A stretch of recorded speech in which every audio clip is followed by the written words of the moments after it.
வணக்கம் இலக்கியா பேசுறேன். வணக்கம், நான் இலக்கியா. இன்னைக்கு நாங்க இருவரும் பயணத்துக்கான இன்றியமையாத சிறப்பு பொருட்கள் அதை பற்றி பேச போறோம். சீக்கிரமாக லைவுக்கு வாங்க வாங்க. வணக்கம் நண்பர்களே. வணக்கம் நண்பர்களே, நானும் உங்கள் நண்பன் அருண்மா. இன்னைக்கு எடுத்திருக்க தலைப்பு மிகவுமே சுவாரஸ்யமான தலைப்பா நான் நினைக்கிறேன். ஏனென்றால் சமீபத்தில் தான் பணி பயணம் சென்று விட்டு நான் திரும்பியுள்ளேன்.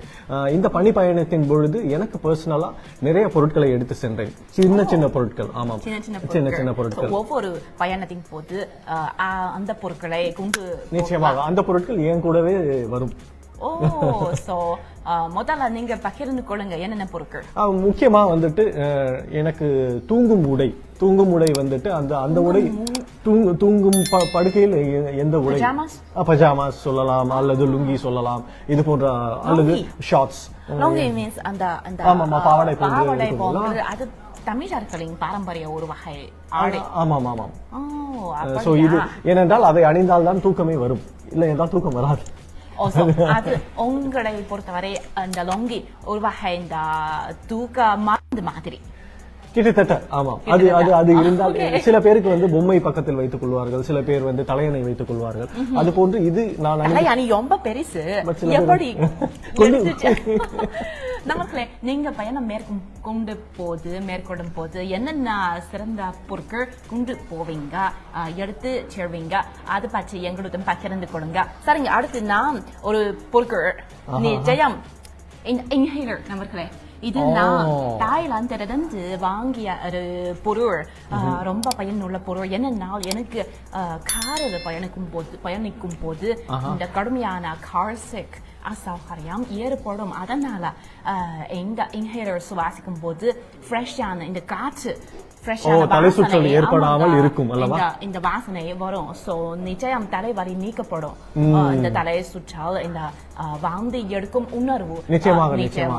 இது பொதுவாக மலிவுதான். இது மலைப்பகுதிக்கு சுத்தி சுத்தி சுத்தி சுத்தி மேலே செல்லும் பொழுது இது போன்ற தலை சுற்றல், வாந்தி, இது போன்ற மயக்கங்கள் ஏற்படும்.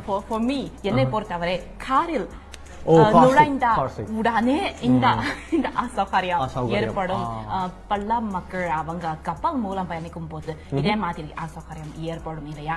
சோ அது எனக்கு நிச்சயம் இன்றியமையாதது, அவசியம். அதே மாதிரி இந்த மின்ட், இது புதினா மிட்டாய். இதுவும் இந்த கார்சிக் நோய்க்காக. ஆமா ஆமா. அதாவது தமிழகத்தில் உள்ள மக்கள் புளிப்பு மிட்டாய், புளிப்பாக இருக்கும், அதை சாப்பிட்டால் அவர்களுக்கு புளிப்பு சுவை. ஓகே, அதை சாப்பிட்டால் அவர்களுக்கு இது போன்ற வாந்தி வராது என்ற ஒரு விஷயம் இருக்கிறது. சரிங்க. சோ இவ்விரு பொருட்கள் நிச்சயம் மறக்க முடியாது. மறந்தால் இந்த உங்கள் பயணம் போது அந்த இடத்தில் உடனடியாக இந்த அங்காடிக்கு போய் வாங்கணும். சரிங்க, அடுத்து நீங்க ஷேர் பண்ணுங்க.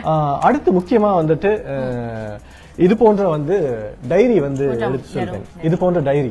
ஓகே, பிகாஸ் ஆமாம் ஆமாம். இது முக்கியமான ஏனென்றால் ஒரு புதிய ஊருக்கு செல்கின்ற பொழுது அங்கு உள்ள சிறப்பு அம்சங்களை குறிப்பு எடுத்துக் கொள்வது எனது வழக்கம். சோ அதனால இது இந்த பழக்கம் ரொம்ப சிறப்பு. உங்களுக்கு இந்த பழக்கம் இருக்கா? இது ஒரு ஓல்ட் ஸ்கூல் மாதிரி, மாதிரி. சோ இந்த மறக்க முடியாத விஷயம் அல்லது இந்த மனநிலை எல்லாம் பதிவு செய்யலாம். ஆமாம், இன்றைய நாள் எப்படி இந்த கடற்பரப்பில் இந்த பீச்ல எப்படி எனக்கு உணர்ந்தேன், எனது சொந்த ஊரின் ஞாபகங்கள்லாம் விட்டதா, இல்ல புதிய நபர்களை சந்தித்தேனா, நண்பர்களை உருவாக்கி கொண்டேனா, இது போன்ற அம்சங்கள்லாம் குறிப்பிட்டு நீங்க கைபேசியில கைபேசி ஓகே தான். கைபேசி அதாவது புதிய நண்பர்களுடன் தொடர்பு ஏற்படுத்திக் கொள்வதற்கு கைபேசி எண்ணை பகிர்ந்து கொள்ளலாம், WeChat, வாட்ஸ்அப் பகிர்ந்து கொள்ளலாம், Facebook பகிர்ந்து கொள்ளலாம். சில விஷயங்கள் நீங்கள் டைரியில் எழுதும் பொழுது உங்களுக்கு ஒரு குறிப்பிட்ட நாட்கள் கழித்து படிக்கும் பொழுது உங்களுக்கு ஒரு மகிழ்ச்சி ஏற்படும். அதற்காக ஒரு கேள்வி, இந்த குறிப்பிட்டில் உங்க தாயொழியில என்ன மொழியில எழுதுவீங்க? தமிழும் எழுதுவேன், ஆங்கிலம் இரண்டும் கலந்து பேசும்போது கலந்து பேசுவாங்க, அது பற்றி எனக்கு தெரியும். ஆனா எழுதும் போது கலந்து எழுதுவீங்க. அதாவது தமிழ் ஒரு பக்கம், ஆங்கிலம் ஒரு பக்கம், அது போன்று தமிழும் ஆங்கிலமும் நடுவுல கலந்து எழுதக்கூடாது. ஆமா, சரிங்க. நமக்கு இந்த பழக்கம் நீங்க உங்களுக்கு இருந்தால் எங்களுடன் ஷேர் பண்ணுங்க. சோ அடுத்து இது பாருங்க, இது ரொம்ப கியூட். இது சாப்பிடும் பொருளா? இல்ல பிஸ்கட் அல்ல, இது பிளாஸ்டிக். உள்ள என்ன பொருட்கள் பாருங்க, நிச்சயம் நீங்க கெஸ் பண்ண முடியல. சி அவங்களுக்கு காட்டுறேன். ஓகே இது எப்படி இருக்குன்னா வந்து சிறு குழந்தைகள் சாப்பிடும் வேஃபர்ஸ் மாதிரி இருக்கு. இனிப்பு மாதிரி. ஆமா, இனிப்பு மாதிரி. பாருங்க, இது ஒரு காகிதம் மாதிரி. ஆமா, காகிதம். கொஞ்சம் ஒரு பீஸ் எடுத்து நீங்க எடுங்க. ஓகே, நல்ல ஸ்மெல். இது மிட்டாய் அல்ல, இது சோப்பு. அப்படியா? ஆமாங்க, இது ரொம்ப லேசாக பாருங்க, எவ்வளவு லேசாக இருக்கிறது. இந்த லேசான சோப், இந்த முழு சோப் ரொம்ப லேசான காகித வடிவில் இந்த அப்படி கட் பண்ணி. இது எப்படி பயன்படுத்த வேண்டும்? இது எப்படி பயன்படுத்துவார்கள்? இது வெளியே போகும்போது இந்த கை துவைக்கும், சுத்தம் செய்யும் இந்த இடம் இல்லைனால் அல்லது இந்த சோப் இல்லைனால், ஆனா தேவை ஏற்பட்டால் இது ரொம்ப இது தண்ணீரில் போட்டு கையில் உதவியாக இருக்கும். இது எனக்கு ரொம்ப பிடிச்சிருக்கு. நிச்சயம் இது அதாவது ஹேண்ட் வாஷ் மாதிரி. ஆமாங்க, ஹேண்ட் வாஷ். நல்ல வாசனை இருக்கிறது. பாருங்க எவ்வளவு சின்னது. இந்த எளிமையாகவும் இருக்கிறது, ரொம்ப சிறியது. சோ அதை எடுத்து ரொம்ப இந்த பாதுகாப்பாக அந்த உணர்வு ஏற்படும். அதையும் மாதிரி இந்த கிருமி நாசினி. எவ்வேறு இடங்கள், எவ்வேறு பொருட்கள் எனக்கு இந்த சுகாதார இந்த சுத்தமான சரிங்க. அடுத்து உங்களுக்கு என்னென்ன பொருட்கள்? அடுத்து வந்து முக்கியமா வந்துட்டு மாத்திரை, அதாவது தலைவலி, ஜுரம். ஆமாம், டேப்லெட்.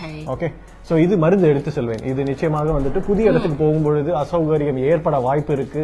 அதனுடைய தட்ப வெப்பநிலை குளிராக இருக்கலாம், கடும் வெயிலாக இருக்கலாம், தலைவலிக்கும். ஆமாம், அது அடிக்கடி ஏற்படும் அந்த உணர்வு. ஆமாம். அதையும் தவிர்த்து வந்துட்டு ஒவ்வொரு இடத்திற்கும் செல்லும் பொழுதும் ஒரு லக்கி பொருள், லக்கி பொருள் அது எதுவாக வேண்டுமானாலும் இருக்கலாம். like a postcard. No. Maybe இருக்கலாம், போஸ்ட் கார்டாக இருக்கலாம். அதாவது வந்துட்டு எந்த ஊருக்கு சென்றாலும், எந்த வெளிநாடுகளுக்கு சென்றாலும் இந்த பொருள் என் கூடவே வரும். அதாவது அது வந்து ஒரு மோதிரமாக இருக்கலாம், ஒரு வாட்சாக இருக்கலாம். எனது லக்கி வந்து திஸ் ஒன். வளையல்.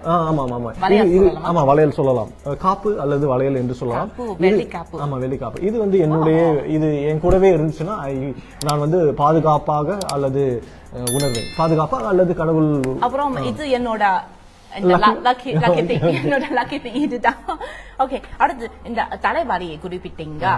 சோ என்னோட தலைவலி நீக்க விரும்பினால் இதுதான், இந்த காஃபி. இது உள்ளே காஃபி ரொம்ப சரியாது. சோ இது ஒரு உள்ளே காஃபி. இது பொடியாக இருக்கிறது. இதை வந்து சுடுதண்ணீரில் சுடுநீர், வெந்நீர் அல்லது இந்த குளிர் நீர் எல்லாமே கலந்து சொல்லலாம், உறைந்து போகும். சோ நேரடியாக பயன்படுத்தலாம். ஆமாங்க, இந்த ருசியான காஃபி குடிக்க முடியும். அதனை விட என்னோட இது என்ன, ஹேர்போன் தான். ஹெட்போன்.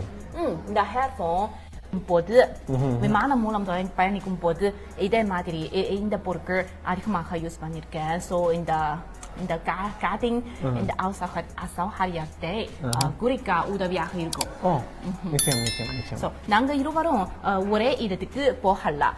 நான் கடந்த வாரம் சுமார் அரை மாதத்துக்கு பிறகு ஹைனான் தீவுக்கு போயிருந்தேன். இவங்க எந்த இடம்? நான் வந்து 4 நாட்களுக்கு முன்பு ஃபூஜியான் மாகாணம் போயிருந்தேன். எந்த நகரம்? ஃபூஜோ நகரம், சுவென்ஜோ நகரம். அந்த சுவென்ஜோ நகரத்தில் வந்து தமிழர்கள், சீனர்களின் வர்த்தக தொடர்பு பற்றியெல்லாம் அறிந்து கொண்டு மிகவும் ரொம்பவே பிரமிப்பாகவும் சுவாரஸ்யமாகவும் இருந்தது. சுவென்ஜோ அந்த நகரத்துல ஒரு பிரமாண்டமான கோயில். கோயில். நானும் அங்கு ஓராண்டுக்கு முன்பே போயிருந்தேன். அங்கு சிவன் சிற்பம் காண முடியும். நண்பர்களே, நீங்க சீனாவுக்கு வர விரும்பினால் வாய்ப்பு இருந்தால் நிச்சயம் சென்ஜோவின் காய்வன் கோயிலுக்கு போங்க. அங்கு ரொம்ப பார்வை தக்கது. நாம் போன அந்த ஹைனான் தீவு அது சீனாவில் எங்காட்டிலே சீனாவில் மிகவும் தமிழ்நாடு போன்ற ஒரு இடம் தான். அங்கு இந்த காலநிலை வானிலை எல்லாம் தமிழ்நாடு தான். ஒரே மாதிரி கட்டார்கரை இருக்குது, ஆமாங்க, தென்னை தோப்பு இருக்குது, நாசிப்பழம் எல்லாம் ஃப்ரெஷ்ஷான பழங்கள், ஃப்ரெஷ்ஷான இந்த சீஃபுட் கடல் உணவுகள் எல்லாம் இருக்குது. அங்குள்ள மக்கள் ரொம்ப தமிழர்கள் போல எப்படி விருந்தோம்பல் மிக்கவர்கள். எனவே நல்ல இடம் அவை. அந்த இடங்கள் இவ்விரு இடங்களும் சீனாவின் தென்பகுதியில அமைந்துள்ளது இல்லையா? ஸோ இப்பொழுது ஹைனான் மாநிலத்தில் அந்த புவாவ் கூட்டம் நடக்கிறது அல்லவா? புவாவ் நகரில் இப்பொழுது அந்த ஆசியா மன்ற கூட்டம் நடைபெற்று வருகிறது. புவாவ் அதுவும் ஒரு நல்ல இடம் தான். ஸோ வாய்ப்பிருந்தால் சீனாவுக்கு வாங்க, இவ்விரு இடங்களுக்கு செல்லுங்க. நான் இலக்கியா பிரிச்சிருந்தால் ஷேர் பண்ணுங்க. வணக்கம் நண்பர்களே. வணக்கம்.